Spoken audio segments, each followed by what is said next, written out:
ये हिंदुस्तान है, यानी अखंड भारत।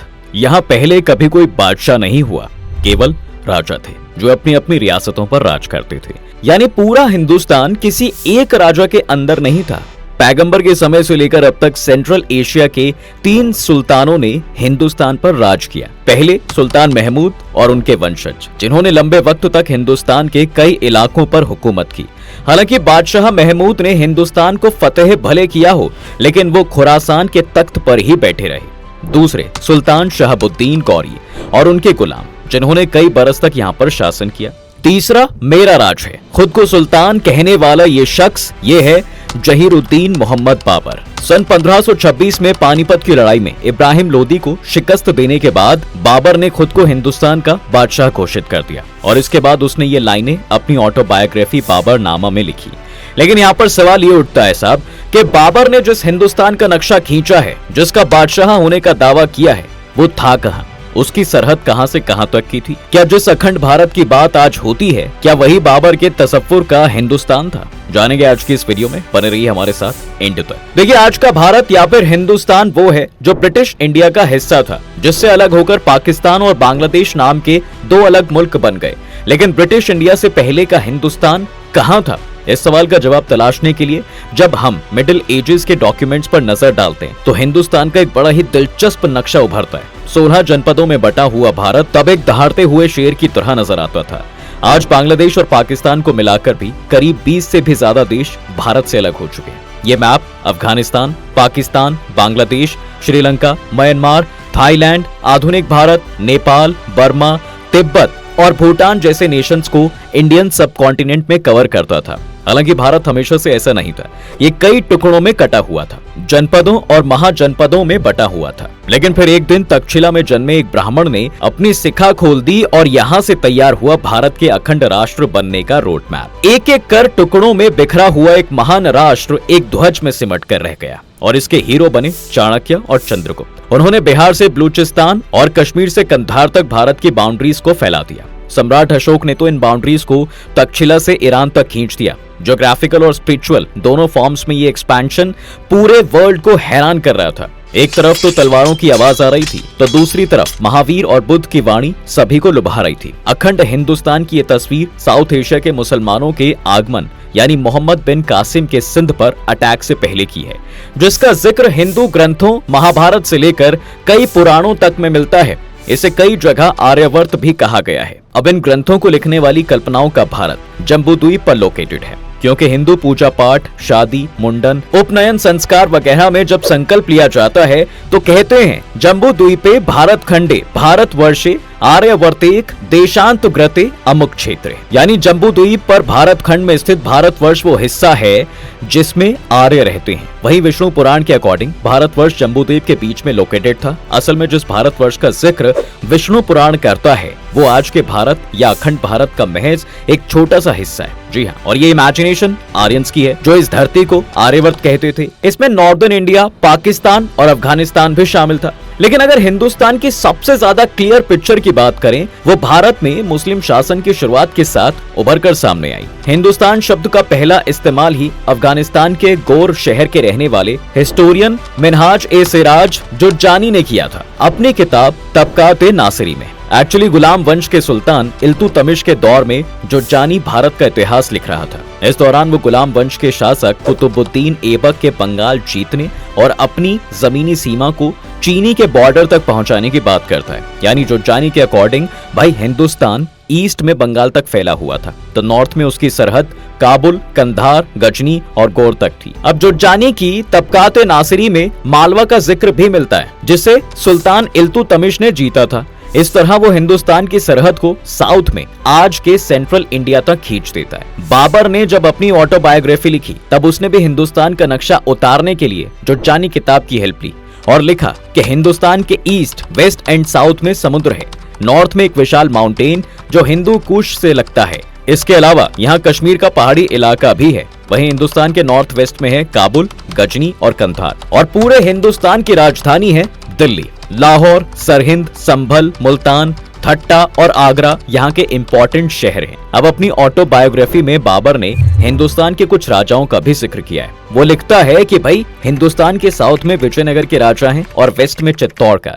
वहीं अमेरिकन राइटर मनन अहमद आसिफ अपनी किताब द लॉस ऑफ हिंदुस्तान और द इन्वेंशन ऑफ इंडिया में कहते हैं कि इंडियन कॉन्स्टिट्यूशन में जिस इंडिया दैट इज भारत की बात की गई है वो एक्चुअल में यूरोपियंस और ब्रिटिश एम्पायर की इन्वेंशन है। अब इस सब कॉन्टिनेंट में अंग्रेजों का राज आने से पहले हिंदुस्तान आबाद था। ये वो हिंदुस्तान था जो हिस्टोरियंस की अलग अलग युग में अलग अलग शेप में सामने आया। फॉर एग्जाम्पल, अकबर की बायोग्राफी आइन ए अकबरी लिखने वाले अबुल फजल ने हिंदुस्तान की जो ज्योग्राफिकल आउटलाइन खींची, उसके लिए उन्होंने संस्कृत की एक बुक को एज अ सोर्स यूज किया था। हालांकि उन्होंने किताब का नाम नहीं बताया या शायद उन्हें खुद भी उसका नाम मालूम नहीं था। वो लिखते हैं कि हिंदुस्तान में ईस्ट, वेस्ट एंड साउथ में सी है, जिसके आसपास श्रीलंका, असेह, मलक्का जैसे सैकड़ों आइलैंड्स हैं और इसके सेंटर में विशाल मैदानी इलाका जहां दिल्ली, बंगाल, मुल्तान, मारवाड़, तेलंगाना, मराठा, कर्नाटक, सिंध, काबुल, कंधार, बलोचिस्तान और कश्मीर जैसे शहर हैं। ये संस्कृत की इस अननोन किताब का हवाला देते हुए अबुल फजल ने लिखा, हिंदू मानते हैं कि ये दुनिया 7 कॉन्टिनेंट्स और 7 सीज में फैली हुई है और हिंदुस्तान जम्बू द्वीप पर बसा हुआ है।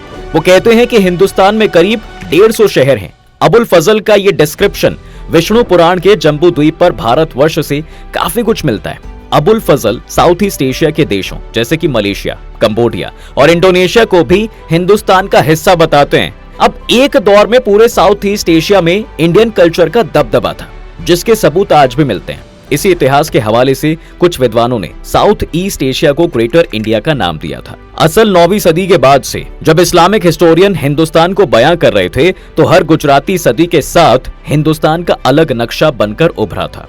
जी हाँ, बाबर और अबुल फजल और जुर्जानी से भी कोई 150 साल पहले फारसी के इतिहासकार अबू सैयद अब्द अल हय इब्न जहक गर्दीजी ने लिखा था कि हिंदुस्तान के सबसे नॉर्थ में कश्मीर है, जिसकी हिफाजत एक विशाल माउंटेन करता है। उसने अपनी किताब में हिंदुस्तान की तमाम जगहों में कामरूत या असम का जिक्र भी किया है। वहीं महमूद गजनवी के दौर के कवि फिरदौसी के शाहनामा में सिंध नदी से कन्नौज तक के इलाके को हिंदुस्तान कहा गया है। बगदाद के इतिहासकार अल मसूदी के अकॉर्डिंग नॉर्थ में कश्मीर और साउथ में अरेबियन सी है, वो इलाका हिंदुस्तान है। मसूदी के हिंदुस्तान में गुजरात पोर्ट और कन्नौज शहर भी है। इन मेडिवल फॉरेन हिस्टोरियंस के बाद जब इंडियन हिस्टोरियंस अपने वतन का नक्शा खींचने बैठते हैं तो भाई हिंदुस्तान की एक अलग और बेहद खूबसूरत तस्वीर बनती है। देखिए 14वीं सदी के शायर और लेखक अमीर खुसरो अपनी किताब नूह सिपहर में कहते हैं कि हिंदुस्तान जन्नत है, यहाँ का मौसम जन्नत से मिलता है। यही वजह है कि भाई जब आदम को जन्नत से निकाला गया तो वो हिंदुस्तान में आकर गिरे। अल्लाह ने मोर को भी जन्नत से निकाला था और मोर भी सिर्फ भारत में पाए जाते हैं। इसका मेन प्लैनेट सैटर्न है।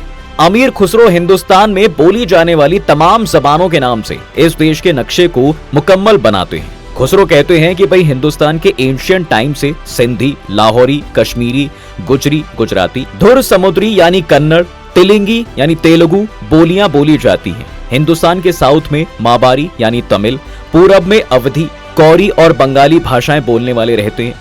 लेकिन ब्राह्मणों के लिए एक लैंग्वेज सबसे ज्यादा जरूरी थी, जिसे एंशियंट टाइम से ही लोग संस्कृत के नाम से जानते हैं। अब देखिए शहरों, सूबों, पर्वतों, नदियों और लैंग्वेजेस के इस जिक्र से अंग्रेजों के पहले का जो हिंदुस्तान उभरता है उसका सबसे उत्तरी छोर काबुल और कंधार में है। साउथ में सरनदीप यानी श्रीलंका, पूर्व में कामरूत यानी असम और पश्चिम में बलोचिस्तान है। यह हिंदुस्तान और पश्चिम में बलोठाने से लेकर मलाबार के तट तक फैला है। लेकिन 15वीं सदी से यूरोपियन सर्च स्क्वाड, बिजनेसमैन और ट्रैवलर हिंदुस्तान में दस्तक देने लगे थे। पहले पुर्तगाली आए, फिर डच, इसके बाद अंग्रेज और फ्रांसीसी।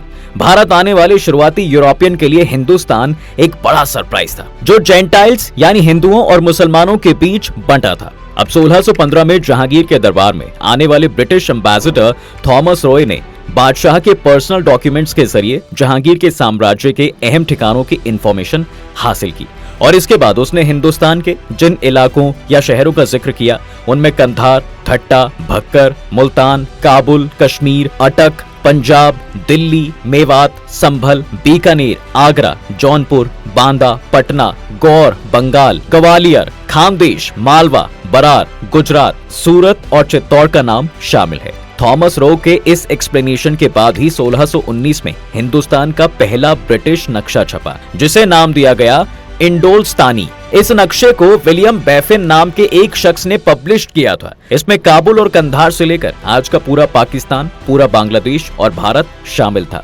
इसमें दक्कन का नाम भी था, लेकिन दक्कन के शहरों, नदियों, पहाड़ों या उसकी आइडेंटिटी को स्ट्रॉन्ग करने वाली किसी ठिकाने का जिक्र नहीं था। बावजूद इसके विलियम बैफिन के इस नक्शे ने हिंदुस्तान को लेकर अंग्रेजों में इंटरेस्ट पैदा कर दिया, इसलिए उसकी मुकम्मल तस्वीर बनाने के लिए बहुत से अंग्रेजों ने हिंदुस्तान का दौरा किया। इसके बाद 1788 में लुई डेलारोशे ने विलियम फैडेन नाम के एक पब्लिशर की हेल्प से हिंदुस्तान या भारत नाम का मैप जो है पब्लिश किया। मजे की बात तो यह है कि इस नक्शे में हिंदुस्तान वो इलाका है जो नर्मदा के नॉर्थ में स्थित है, वहीं दक्कन उसके साउदर्न पार्ट में बसा है। डेलारोशे और फैडेन ने मैप रेडी करने में फादर जोसेफ टिफेनथालर की हेल्प ली थी, जो एक क्रिश्चियन मिशनरी था। टिफेनथालर थॉमस रॉ के कई 150 साल बाद हिंदुस्तान आया था, लेकिन उसके सफर के ठिकाने लगभग वही थे भाई जो थॉमस रॉ के थे। इसके अलावा नक्शे दक्कन के औरंगाबाद, बीदर, हैदराबाद और बीजापुर भी जुड़ गए। अब हिंदुस्तान का वो नक्शा मुकम्मल हो चुका था जिसे फतेह करने के लिए ब्रिटिश ईस्ट इंडिया कंपनी पूरी ताकत लगा रही थी, लेकिन फिर इसको ऐसी नजर लगी कि सब कुछ तहस नहस हो गया। अरब, तुर्क, शकै, फूल, कुशल, डच, पुर्तगाली, फ्रांसीसी और अंग्रेजों ने मिलकर भारत के कई टुकड़े कर दिए। लेकिन कैसे हंसता खेलता भारत एक एक करके टुकड़ों में बिखरता चला गया, आइए समझते हैं। अफगानिस्तान, तो बता दें कि आगे चलकर कंबोज और गांधार जनपद ही अफगानिस्तान बना। एक समय पर यहाँ पर हिंदू और फारसी राजाओं का शासन हुआ करता था, लेकिन सिकंदर ने यहाँ कब्जा कर लिया। फिर बाद में यूनानी और फारसी राजाओं ने इस पर राज किया। अब इन सब के बीच 7वीं सेंचुरी में यहाँ अरब के मुसलमानों ने अटैक कर दिया और ये दिल्ली के शासकों के हाथों में चला गया। फिर इसे अंग्रेजों ने ले लिया। साल 1750 तक अफगान के कुछ हिस्से इंडिया के अंडर में ही आते थे, लेकिन 18 अगस्त 1919 को अफगानिस्तान को ब्रिटिश शासन से आजादी मिली और हिंदुस्तान से वो अलग हो गया। नेपाल, देखिए 1560 ई में नेपाल में हिंदू राजाओं का शासन हुआ करता था। यहाँ आर्यंस के कल्चर की झलक मिलती थी। 4th सेंचुरी के दौरान यहाँ पर गुप्त राजवंश ने राज किया, लेकिन 1904 में उस समय के पहाड़ी राजाओं के यहाँ के राजा से संधि की और नेपाल को एक आजाद देश का स्टेटस दे दिया। 2008 तक नेपाल वर्ल्ड का एकमात्र हिंदू नेशन था। भूटान, यहाँ के कल्चर में वैदिक और बुद्धिज्म की झलक मिलती है। ज्योग्राफिकल नजर से आप देखेंगे तो पता चलेगा कि भाई ये भारत के अंडर ही आता था। अंग्रेजों के शासनकाल तक ये भारत का हिस्सा रहा, लेकिन 1906 में भूटान और सिक्किम के अंग्रेजों ने हथिया लिया। आजादी के 2 साल बाद ही भारत भूटान के बीच में एक समझौता हुआ, जिसके तहत भारत ने भूटान की वो सारी जमीन उसे लौटा दी जो अंग्रेजों के अधीन थी। अब ऐसे में ये अलग देश बन गया। हालांकि आज भी भूटान की सिक्योरिटी की जिम्मेदारी भारत के कंधों पर है। बलोचिस्तान, ये भारत के 16 जनपदों में से एक गांधार का हिस्सा हुआ करता था। 321 ईसा पूर्व में ये जगह चंद्रगुप्त मौर्य के साम्राज्य के अधीन आती थी, लेकिन सन 711 में बलूचिस्तान पर मोहम्मद बिन कासिम का अटैक हुआ। फिर गजनी ने इसे अपने कब्जे में लिया और इसके बाद अंग्रेजों ने बलूचिस्तान को 4 रियासतों में बांट दिया, कलात, मकरान, लसबेला और खारन। जब पाकिस्तान अलग हुआ तो जिन्ना ने इसे धोखे से पाकिस्तान में शामिल कर लिया और आज तक यहाँ विरोध और आजादी की जंग जो है जारी है। तिब्बत, देखिए एक समय तक यहाँ पर भाई हिंदू कल्चर और रिलीजन की झलक नजर आती थी। तिब्बत में पहले हिंदू फिर बौद्ध धर्म को प्रमोट किया गया और यह बौद्धों का सेंटर बन गया। फिर 19वीं सदी तक तिब्बत ने अपनी सत्ता को बनाए रखा, लेकिन फिर इसके 2 हिस्से कर दिए गए और एक हिस्सा चीन को गया, दूसरा लामा के पास, जो यहाँ के फेमस रिलीजियस लीडर थे। लेकिन आज पूरे तिब्बत पर चीन का ही कब्जा है। ईरान, अब आपको ये जानकर हैरानी होगी कि इस समय ईरान को आर्यन के नाम से जाना जाता था और यहाँ पर आर्य बसे हुए थे, लेकिन 7वीं सेंचुरी के बाद अरबों ने हर जगह इस्लाम का प्रचार प्रसार शुरू किया और ईरान के आर्यों को जबरन इस्लाम कबूल करवाने पर मजबूर कर दिया। आज ईरान पूरी तरह एक इस्लामिक राष्ट्र बन गया है। इंडोनेशिया, ये आज के समय में सबसे ज्यादा मुस्लिम आबादी वाला देश है, लेकिन यहाँ के लोग हिंदू कल्चर को ही मानते हैं। 88% इस्लाम को मानने वाले देश में 14वीं शताब्दी तक महज बौद्ध और हिंदू धर्म ही एग्जिस्ट करते थे। 15वीं शताब्दी में यहाँ पर इस्लाम का प्रचार प्रसार शुरू हुआ। मलेशिया, मलय पेनिनसुला के तौर पर जाना जाने वाला मलेशिया और इसके आसपास के Cambodia, Vietnam, Thailand, Philippines, Singapore सभी अखंड भारत का हिस्सा हुआ करते थे। यहाँ बड़ी संख्या में हिंदू थे, लेकिन विदेशी आक्रमणकारियों से मलेशिया भी बच नहीं सका। फिर यहाँ पर बौद्ध और इस्लाम धर्म पसर गया। ऐसे एक एक करके अखंड भारत टूट गया। आपको क्या लगता है, फिर से भारत अखंड बनना चाहिए? कमेंट जरूर करें। वीडियो को लाइक, शेयर और सब्सक्राइब करना बिल्कुल ना भूलें।